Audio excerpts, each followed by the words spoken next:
Projectile motion ಬಗ್ಗೆ ನಾವು ಇವತ್ತು ಸ್ಟಡಿ ಮಾಡಬೇಕಾಗಿದೆ. ವಿದ್ಯಾರ್ಥಿಗಳೇ, ಪ್ರೊಜೆಕ್ಟೈಲ್ ಮೋಷನ್ ಅಂದರೆ ಏನು, ಅದರ ಡೆಫಿನಿಷನ್ ಏನು ಅನ್ನೋದನ್ನು ನೋಡಿದಾಗ, when A body throne upwards in a direction different from vertical, it is acted upon by the acceleration due to gravity vertically downwards and moves along the curved path. This type of motion is called projectile motion. So ಸ್ವಲ್ಪ ಎಕ್ಸ್ಪ್ಲೇನನ್ನು ನೋಡಿದಾಗ, ಯಾವುದಾದ್ರೂ ಒಂದು ವಸ್ತುವನ್ನು ನಾವು ನೇರವಾಗಿ ಮೇಲಕ್ಕೆಸೆಯೋಣ. ನೇರವಾಗಿ ಮೇಲಕ್ಕೆಸೆದ ವಸ್ತು ತನ್ನ ವೇಗದಲ್ಲಿ ವೆಲಾಸಿಟಿಯಲ್ಲಿ ಕಡಿಮೆ ಆಗ್ತಾ ಬಂದು ಆಫ್ಟರ್ ಸಮ್ ಟೈಮ್ ಇಲ್ಲಿ ಅದರ ವೆಲಾಸಿಟಿ 0 ಆಗಿ ಪುನಃ ಅದೇನಾಗುತ್ತೆ, ಸೇಮ್ ನೆಗೆಟಿವ್ ಡೈರೆಕ್ಷನ್, ಅಂದರೆ ಆ ಒಂದು ಹೋದ ದಿಕ್ಕಿಗೆ ವಿರುದ್ಧ ದಿಕ್ಕಿನಲ್ಲಿ ಅದು ಪುನಃ ಚಲಿಸಿ ಅದೇ ಪಾಯಿಂಟಿನಲ್ಲಿ ಅದು ಹಿಂದಿರುಗತಕ್ಕಂಥ ಒಂದು ಸನ್ನಿವೇಶ.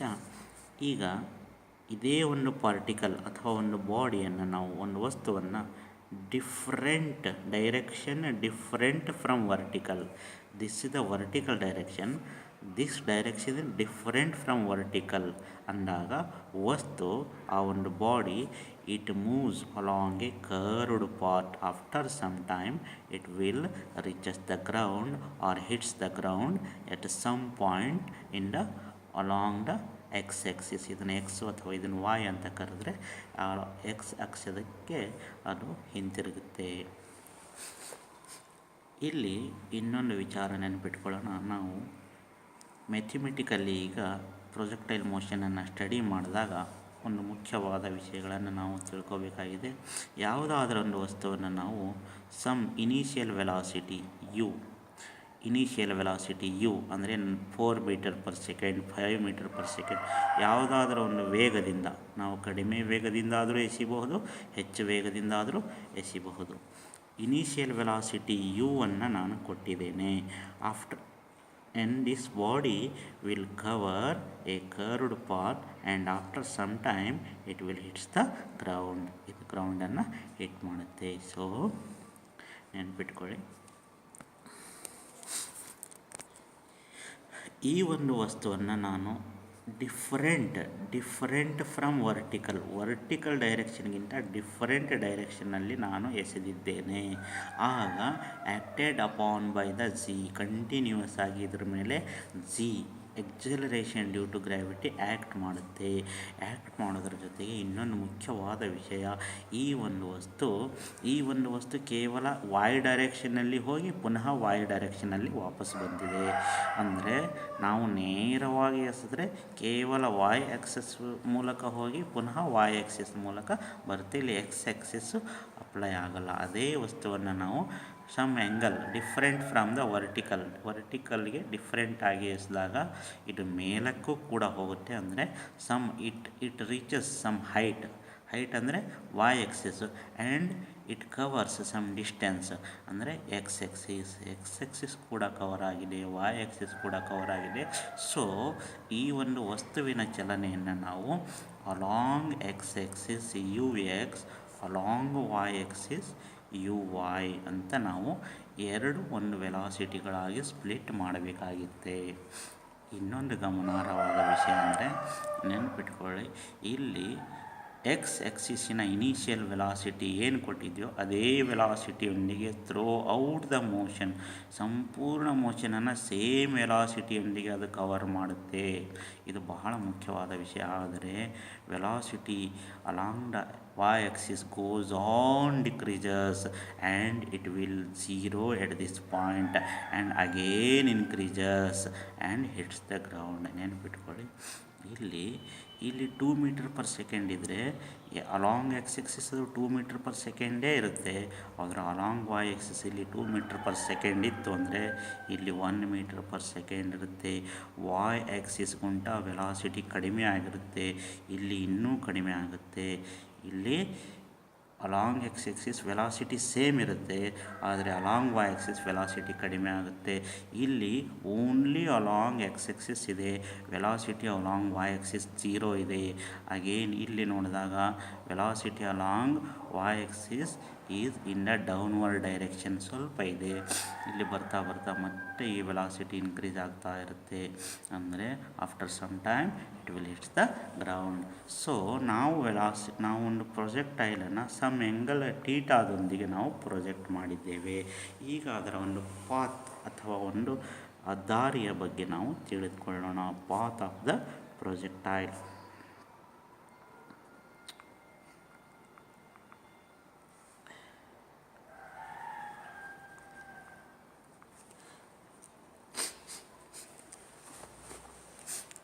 ನಮಗೆ ಗೊತ್ತಿರ್ತಕ್ಕಂಥ ಎರಡು ಮುಖ್ಯವಾದ ವಿಷಯಗಳು, when we throw a body different from the vertical axis, it will cover a curved path and it moves along y-axis and x-axis both.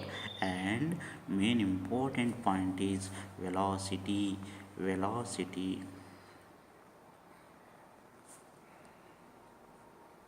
Along x-axis constant. If velocity is constant, acceleration equals 0. Acceleration ಅಂದರೆ ಏನು? Acceleration ಅಂದರೆ change in ವೆಲಾಸಿಟಿಯಲ್ಲಿ ಆಗತಕ್ಕಂಥ ಚೇಂಜಸ್ಗೆ ನಾವು acceleration ಅಂತೀವಿ. ಒಂದು ವೇಳೆ ಈ X ಎಕ್ಸಿಸ್ಗಿಂತ ಇಡೀ velocity constant ಇತ್ತು ಅಂದರೆ ಎಕ್ಸಲರೇಷನ್ ಇಲ್ಲಿ 0 ಇರುತ್ತೆ. ಇಲ್ಲಿ ಯಾವುದೇ ರೀತಿಯ ವೇಗೋತ್ಕರ್ಷ ಇರೋದಿಲ್ಲ. ವೆಲಾಸಿಟಿ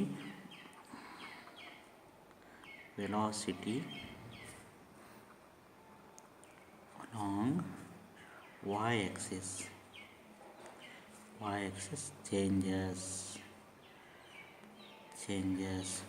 ನೆನ್ಪಿಟ್ಕೊಳ್ಳಿ, ವೆಲಾಸಿಟಿ ಅಲಾಂಗ್ ವೈ ಎಕ್ಸಿಸ್ಸು ಚೇಂಜ್ ಆಗ್ತಾ ಇದೆ ಅಂದರೆ ಎಕ್ಸಲರೇಷನ್ ಇದೆ. ಎಕ್ಸಲರೇಷನ್ ಇದೆ. ಆ ಎಕ್ಸಲರೇಷನ್ನು ಅಪ್ವರ್ಡ್ ಇದ್ದಾಗ -g ಇರುತ್ತೆ, ಡೌನ್ವರ್ಡ್ ಇದ್ದಾಗ +g ಇರುತ್ತೆ. ಸ್ವಲ್ಪ ನೆನ್ಪಿಟ್ಕೊಳ್ಳಿ.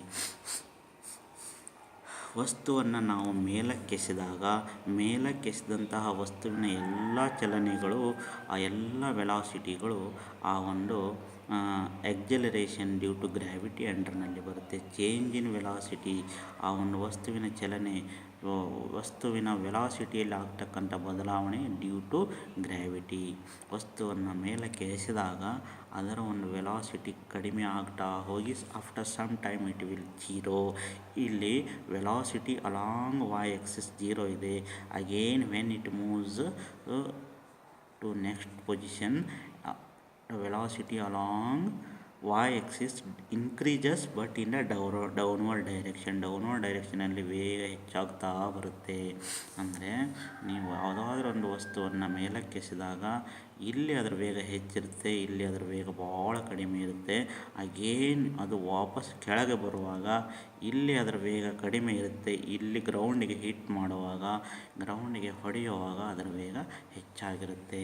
ಅಂದರೆ ವೆಲಾಸಿಟಿ ಚೇಂಜ್ ಆಗ್ತಾ ಇರುತ್ತೆ. Velocity along y axis change ಆಗ್ತಾ ಇರುತ್ತೆ, but velocity along x axis is constant. ಇವೆರಡರ ನಂತರ ನಾವು ಮೆಥಮೆಟಿಕಲಿ ಪ್ರೂವ್ ಮಾಡಬೇಕಾಗಿದೆ. ಮುಖ್ಯವಾಗಿ ನಾವು ಏನನ್ನು ಮಾಡಬೇಕು? ಪ್ರೊಜೆಕ್ಟೈಲ್ ಮೋಷನ್ನಿನ ಒಂದು ನಾನು ಯು ಎಕ್ಸನ್ನು ಬರಿತೀನಿ. ಯು ಎಕ್ಸ್ ಅಂದರೆ velocity along the initial velocity along x Axis. ಸ್ವಲ್ಪ ನಾವು ಥೀಟಾವನ್ನು ನಾವು ಒಂದು ಟ್ರಯಾಂಗಲನ್ನು ಕನ್ಸಿಡರ್ ಮಾಡಿದಾಗ ಆಗ ನನಗೆ ಇಲ್ಲಿರ್ತಕ್ಕಂಥ ಹೈಪೋಟೆನ್ಯೂಸ್ ಆಗುತ್ತೆ. Opposite by hypotenuse. ಇಲ್ಲಿ ಯು ವೈ ಏನಾಗುತ್ತೆ ಅಂದರೆ this is parallel, it is nothing but u y. ಇದು u y divided by u which is sine theta. ನಮಗೆ ಗೊತ್ತಿರೋ ಪ್ರಕಾರ u y divided by u equals sine theta, ಅಥವಾ u ವೈಯನ್ನು ನಾನು ಯು ಸೈನ್ ಥೀಟಾ ಅಂತ ಬರೀಬಹುದು. ಅದೇ ರೀತಿ ಇದು ಬೇಸ್ ಅಥವಾ ಅಡ್ಜಸೆಂಟ್. ಈ ಅಡ್ಜಸೆಂಟ್ ಡಿವೈಡೆಡ್ ಬೈ ಹೈಪೋಟೆನ್ಯೂಸ್ ಏನಾಗುತ್ತೆ, ಕಾಸ್ ಥೀಟಾ ಆಗುತ್ತೆ. ಅಡ್ಜಸೆಂಟ್ ಏನಿದು, this is u x divided by hypotenuse what, initial velocity u equals cos theta ಅಂದರೆ adjacent divided by hypotenuse. adjacent ಏನಿದೆ, ಬೇಸ್ ಏನಿದೆ ಯು ಎಕ್ಸ್ ಇದೆ, hypotenuse ಏನಿದೆ u ಇದೆ. So u ಎಕ್ಸನ್ನು ನಾನು ಏನಂತ ಬರಿಬೋದು, ಯು ಕಾಸ್ ಥೀಟಾ ಅಂತ ಬರಿಬಹುದು. ಸೊ ಯು ಎಕ್ಸನ್ನು ಯು ಕಾಸ್ ಥೀಟಾ ಅಂತ ಬರೆದಿದ್ದೀನಿ. ಯು ವೈಯನ್ನು ನಾನು ಯು ಸೈನ್ ಥೀಟಾ ಅಂತ ಬರೆದಿದ್ದೀನಿ. ಇದು ಇನಿಷಿಯಲ್ ವೆಲಾಸಿಟಿ. ನಮಗೆ ಕೆಲವೊಂದು ಸಮೀಕರಣಗಳು ಗೊತ್ತಿವೆ. ಏನು ಸಮೀಕರಣಗಳು ಅಂದರೆ, ಇದ್ರ ಬಗ್ಗೆ ನಾವು ನೋಡಿದಾಗ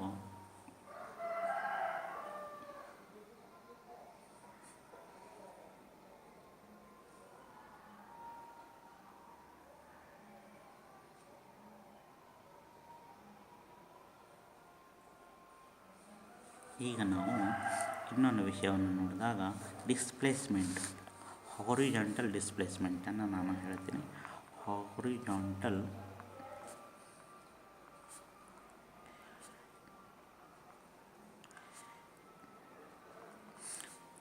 ಈ ಹಾರಿಜಾಂಟಲ್ ಡಿಸ್ಪ್ಲೇಸ್ಮೆಂಟ್ ಬಗ್ಗೆ ಮಾತಾಡಿದಾಗ ನಮಗೆ ಗೊತ್ತಿರೋ ಪ್ರಕಾರ ವೆಲಾಸಿಟಿ ಏನು, ಯು ಕಾಸ್ ಥೀಟಾ ಅಂತಕ್ಕಂಥದ್ದು ವೆಲಾಸಿಟಿ. ಈ ಯು ಕಾಸ್ ಥೀಟಾ ಅಂತ ವೆಲಾಸಿಟಿ ಏನು, ಡಿಸ್ಟೆನ್ಸ್ ಏನಿದೆ x divided by time taken. ಹಾಗಾಗಿ ನಾನು ಎಕ್ಸನ್ನು ಈ ಟಿಯನ್ನು ಈ ಕಡೆ ಕ್ರಾಸ್ ಮಲ್ಟಿಪ್ಲೈ ಮಾಡಿದಾಗ ಎಕ್ಸ್ ಈಕ್ವಲ್ಸ್ ಟಿ ಈ ಕಡೆ ಬಂದು t into cos u cos theta ಆಗುತ್ತೆ. ಸ್ವಲ್ಪ ನೆನಪಿಟ್ಕೊಡ್ರಿ, x is equal to u cos theta into t ಅಥವಾ t into u cos theta. ಇದನ್ನು u cos theta into t ಅಂತ ಎಕ್ಸ್ನ ಬೆಲೆ ಸಿಗುತ್ತೆ. ಪ್ರೊಜೆಕ್ಟೈಲ್ ಮೋಷನ್ನಲ್ಲಿ value of x is u cos theta into T.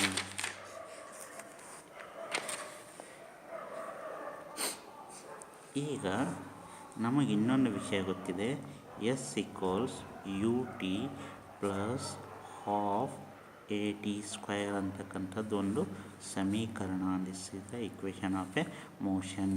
ನಾನು ಇದನ್ನು ಅಲಾಂಗ್ ವೈ ಎಕ್ಸಿಸ್ನಲ್ಲಿ ಇದೊಂದು ಡಿಸ್ಪ್ಲೇಸ್ಮೆಂಟ್ ಆಗಿದೆ. ಎಷ್ಟಿದು, ಎಚ್ ಅಂತಕ್ಕಂಥದ್ದು ಒಂದು displacement. Along which axis, along y ಎಕ್ಸಿಸ್ನಂದರೆ ನಾವು ವರ್ಟಿಕಲ್ ಪ್ಲೇನನ್ನು ನೋಡಿದಾಗ ಎಚ್ ಆಗುತ್ತೆ. ಡಿಸ್ಪ್ಲೇಸ್ಮೆಂಟ್ ಎಷ್ಟಾಗಿದೆ, ಎಚ್ ಹೈಟ್ ಆಗಿದೆ. ಯು ಟಿ ಅಂದರೆ ಯು ಇನಿಷಿಯಲ್ ವೆಲಾಸಿಟಿ ಇದೆ. ಎಷ್ಟಿದೆ initial velocity, u sine theta ಇದೆ.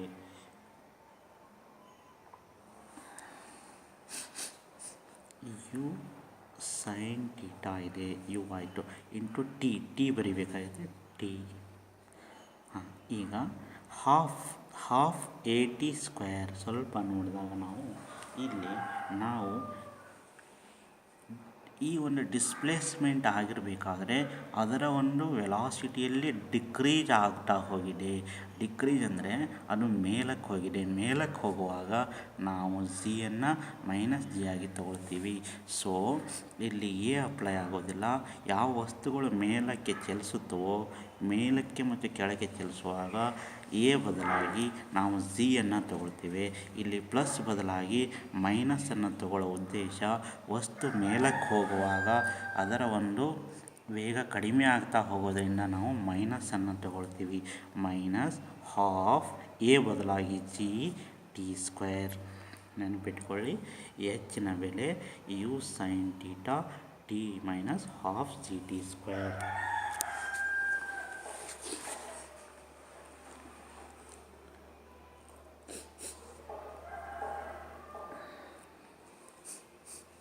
ಈಗ ನಮಗಿಲ್ಲೊಂದು ವಿಷಯ ಗೊತ್ತಿದೆ. ಇಲ್ಲಿ ಏನು ಗೊತ್ತಿದೆ ಅಂದರೆ ಯು ಸೈನ್ ಟೀಟಾ. ಇಲ್ಲಿ ನಮ್ಮ ಯು ಅನ್ನು ನಾನು ಸಪ್ರೇಟ್ ಮಾಡಿದಾಗ ಯು ಸೈನ್ ಟೀಟಾ, ಅಥವಾ ನಾನು ಇಲ್ಲಿ ಟಿಯನ್ನು ಈ ಒಂದು ಇದರಲ್ಲಿ ನಾನು ಟಿಯನ್ನು ಸಪ್ರೇಟ್ ಮಾಡ್ತೀನಿ. T equals what? T equals cross multiply ಮಾಡಿದಾಗ x divided by u cos theta ಆಗುತ್ತೆ. ನಾನು ಆ ಒಂದು ಇಕ್ವೇಷನ್ನ ಇಲ್ಲಿ ಹಾಕ್ತೀನಿ. ಯು ಸೈನ್ ಟೀಟಾ, ಟಿನ ಬೆಲೆ ಏನಿದೆ? U x divided by u cos theta, x divided by u cos theta. So here this is u sin theta. In place of t I am going to take x divided by u. This is u cos theta minus half z t square. So sin theta by cos theta is you get cancels.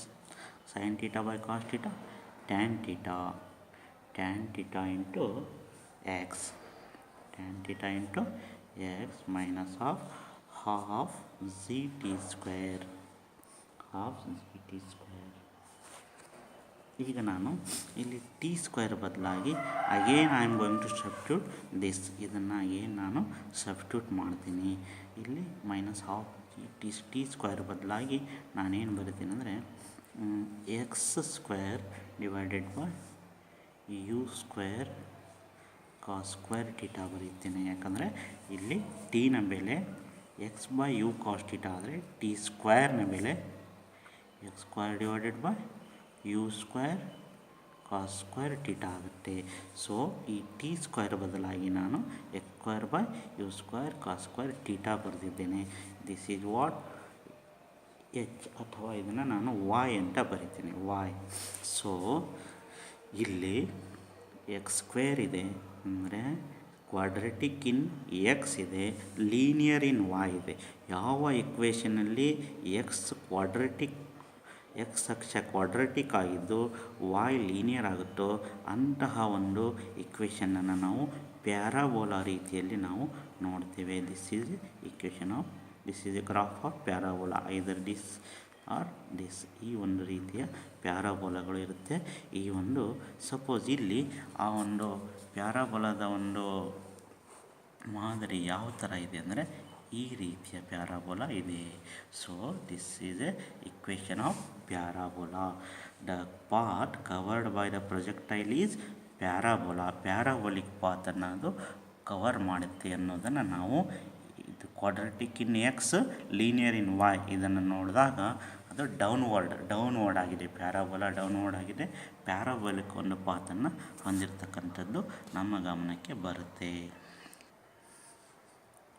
Flight ಟೈಮನ್ನು ನಾವು ಯಾವ ರೀತಿ ಈಗ ನಾವು flight time ಅಂದರೆ time to reach the highest ಪಾಯಿಂಟನ್ನು ನಾವು reach ಮಾಡಲಿಕ್ಕೆ ನೀವು ಯಾರಾದರೂ ಇಲ್ಲಿ ನಿಂತು ಒಂದು ಕಲ್ಲನ್ನು ಎಸೆದಾಗ ಈ ಕಲ್ಲು ಈ ಒಂದು body it covers some distant and after some time it will reaches a maximum height. ಇಲ್ಲಿವರೆಗೂ ಅದು ಚಲಿಸಿ ಮ್ಯಾಕ್ಸಿಮಮ್ ಹೈಟನ್ನು ರೀಚ್ ಮಾಡಿ ಅಗೇನ್ ಅದು ಏನಾಗುತ್ತೆ, ಕೆಳಗೆ ಬೀರೋದಕ್ಕೆ ಶುರು ಮಾಡುತ್ತೆ. ಈಗ ನಮಗೆ ಬೇಕಾಗಿರ್ತಕ್ಕಂಥದ್ದು time to reach the highest point. ನೀವು ಇಲ್ಲಿಂದ ಕಲ್ಲನ್ನು ಎಸೆದಾಗ ಅದು ಈ ಪಾಯಿಂಟಿಗೆ ತಲುಪಬೇಕಾದರೆ ಎಷ್ಟು ಟೈಮನ್ನು ತಗೊಳ್ತು ಅನ್ನೋದು time to reach the highest point. ನಿಮಗೊಂದು ವಿಷಯ ಗೊತ್ತಿದೆ, v = u+at ಅಂತ ಗೊತ್ತಿದೆ. ಒಂದು ವೇಳೆ ಮೇಲಕ್ಕೆ ಕೆಳಕ್ಕೆ ಏನಾದರೂ ಎಸೆದರೆ ಅಲ್ಲಿ ಎ ಬದಲಾಗಿ ಜಿ ಅಪ್ಲೈ ಆಗುತ್ತೆ. ಜಿ ಅಂದರೆ ಏನು ಗೊತ್ತಾ, ಇದು ಮೇಲಕ್ಕೆ ಹೋಗಿರ್ತಕ್ಕಂಥ ವಸ್ತು ಆಗಿರೋದ್ರಿಂದ ವೆಲಾಸಿಟಿಯಲ್ಲಿ ಡೌನ್ವರ್ಡ್ ಆಗ್ತಾ ಇರುತ್ತೆ. ಸೊ ಇಲ್ಲಿ ನಾವು ಮೈನಸ್ ಜಿಯನ್ನು ಕನ್ಸಿಡರ್ ಮಾಡ್ತೀವಿ, ಮೈನಸ್ ಜಿ ಆಗುತ್ತೆ. ಸೊ ಇಲ್ಲಿ ಇದು ಯಾವ ಅಕ್ಷ?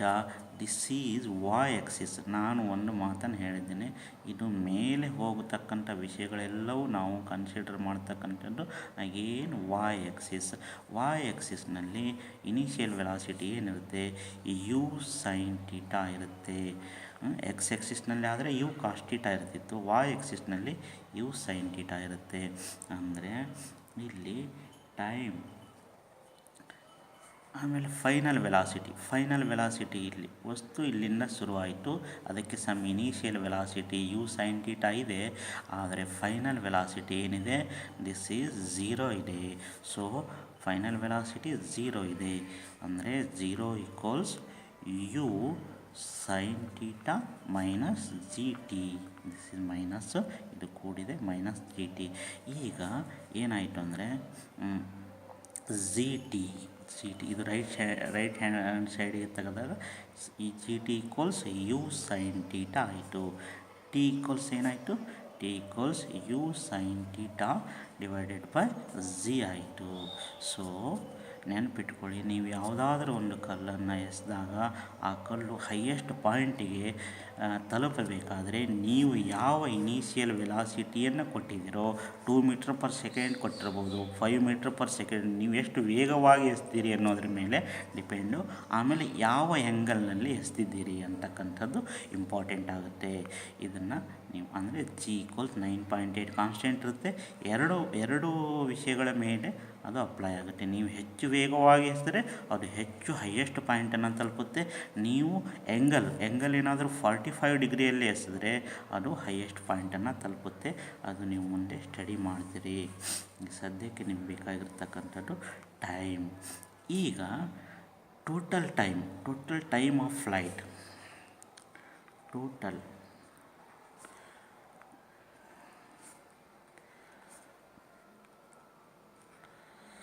ಈ ಒಂದು ವಸ್ತು ಸಂಪೂರ್ಣವಾದ ತನ್ನ ಜರ್ನಿಯನ್ನು ಕಂಪ್ಲೀಟ್ ಮಾಡಲಿಕ್ಕೆ, ಅಂದರೆ this time plus this time, ಎರಡೂ ಟೈಮನ್ನು ನಾವು ಕನ್ಸಿಡರ್ ಮಾಡಬೇಕಾದ್ರೆ ಸಂಪೂರ್ಣ journey of this body or projectile ಏನಿದೆ ಟೋಟಲ್ ಟೈಮ್ ಈಕ್ವಲ್ಸ್ ವಾಟ್, ನೆನಪಿಟ್ಕೊಳ್ಳಿ, ವಸ್ತು ಆ ಒಂದು ಬಾಡಿ ಇಲ್ಲಿಂದ ಇಲ್ಲಿಗೆ ಬರಬೇಕಾದ್ರೆ ಎಷ್ಟು ಟೈಮನ್ನು ತಗೊಳ್ತೋ ಅದೇ ಟೈಮನ್ನು ಇಲ್ಲಿಂದ ಇಲ್ಲಿಗೆ ಬರಬೇಕಾದ್ರೂ ಸೇಮ್ ಟೈಮನ್ನು ತಗೊಳ್ಳುತ್ತೆ. ಅಂದರೆ ಈ ಒಂದು ಟೈಮಿನ 2 ಪಟ್ಟು, 2 times 2 u sine theta divided by g time of flight. ಸಂಪೂರ್ಣ ಜರ್ನಿಯನ್ನು ಮಾಡಲಿಕ್ಕೆ ತೆಗೆದುಕೊಳ್ತಕ್ಕಂಥ time t equals 2 u sine theta. ಈಗ ನಾವು ಹೈಟ್ ಆಫ್ ಪ್ರೊಜೆಕ್ಟೈಲನ್ನು ನೋಡೋಣ. ಹೈಟ್ ಆಫ್ ಪ್ರೊಜೆಕ್ಟೈಲ್ ಅಂದರೆ, ಈಗ ನೀವು ಯಾವುದಾದ್ರೂ ಒಂದು ವಸ್ತುವನ್ನು ಈ ಒಂದು ಇನಿಷಿಯಲ್ ವೆಲಾಸಿಟಿಯಿಂದ ಈ ಒಂದು ವರ್ಟಿಕಲ್ ಡೈರೆಕ್ಷನ್ಗೆ ಬೇರೆ ಡೈರೆಕ್ಷನಲ್ಲಿ ಎಸೆದಾಗ ಅದು ಸಂಪೂರ್ಣವಾಗಿ ಈ ರೀತಿಯ ಒಂದು ಚಲನೆಯನ್ನು ಹೊಂದಿರುತ್ತೆ. ಈಗ ನಮಗೆ ಎಷ್ಟು ಹೈಟ್ ಅದು ಕವರ್ ಮಾಡ್ತು, ಈ ಒಂದು ಹಾರಿಜಾಂಟಲ್ ಪ್ಲೇನಿಂದ ಎಕ್ಸ್ ಆಕ್ಸಿಸಿಂದ ಅಥವಾ ಭೂಮಿಯಿಂದ ಎಷ್ಟು ಹೈಟ್ ಎಸ್ತಿದ್ದೀರಿ ಅಂತಕ್ಕಂಥದ್ದು ನಾವು ನೋಡಬೇಕಾದ್ರೆ ಅದು ಕೂಡ ಮ್ಯಾಥಮೆಟಿಕಲಿ ನಾವು ಅದನ್ನು ಕ್ಯಾಲ್ಕುಲೇಷನ್ ಮಾಡ್ಬೋದು. ನಮಗೊಂದು ವಿಷಯ ಗೊತ್ತಿದೆ, v square equals u square plus 2as ಅಂತಕ್ಕಂಥದ್ದು ಒಂದು, this is the equation of a motion. ಈಗ ನಮಗೆ ಗೊತ್ತಿದೆ, ಈಗ ಎ ಅಂದರೆ ವಸ್ತು ಹೋಗ್ತಕ್ಕಂಥ ಒಂದು ಎಕ್ಸಿಲರೇಷನ್. ಇಲ್ಲಿ ನೆನಪಿಟ್ಕೊಳ್ಳಿ, ನಾವು ವಾಯ್ ಆ್ಯಕ್ಸಿಸ್ನಲ್ಲಿ ನಾವು ಕನ್ಸಿಡರ್ ಮಾಡಿರೋದ್ರಿಂದ ಒಂದು ವೇಳೆ ಅಪ್ವರ್ಡ್ ಇತ್ತು ಅಂದರೆ ಮೈನಸ್ ಜಿ ಆಗುತ್ತೆ. ಎ ಈಕ್ವಲ್ಸ್ ಒಂದು ವೇಳೆ ಡೌನ್ವರ್ಡ್ ಇತ್ತು ಅಂದರೆ ಡೌನ್ವರ್ಡ್ ಒಂದು ಮೋಷನ್ ಇತ್ತು ಅಂದರೆ ಪ್ಲಸ್ ಜಿ ಆಗುತ್ತೆ. ಸ್ವಲ್ಪ ಇದನ್ನು ಸೈಡ್ ಹಾಕೋಣ. ಇಲ್ಲಿ ನಾವು ವಸ್ತು ಅಪ್ವರ್ಡ್ ಡೈರೆಕ್ಷನ್ನಲ್ಲಿದೆ. Upward direction it has some initial velocity ಏನಿದೆ, along y axis initial velocity u sine theta ಇರುತ್ತೆ, and plus become minus. Why it is minus? Because its velocity goes on decreasing. ಇದು velocity decrease ಆಗ್ತಾ ಹೋಗಿದೆ, so acceleration negative ಇರುತ್ತೆ. ಇಲ್ಲಿ 2 ಬರಿತೀನಿ, ಆದರೆ A ಬದಲಾಗಿ ಝಿ ಬರಿತೀನಿ. ಎಸ್ ಅಂದರೆ ಎಷ್ಟು ಡಿಸ್ಟೆನ್ಸನ್ನು ಕವರ್ ಮಾಡ್ತು, ಅದು ಹೈಟ್ ಆಗ್ತಕ್ಕಂಥದ್ದು. Equals s is equal to h here. And final velocity ಇಲ್ಲಿಗೆ ಹೋದಾಗ ಅದರ ವೆಲಾಸಿಟಿ ಏನಿತ್ತು, ವೆಲಾಸಿಟಿ 0 ಇತ್ತು.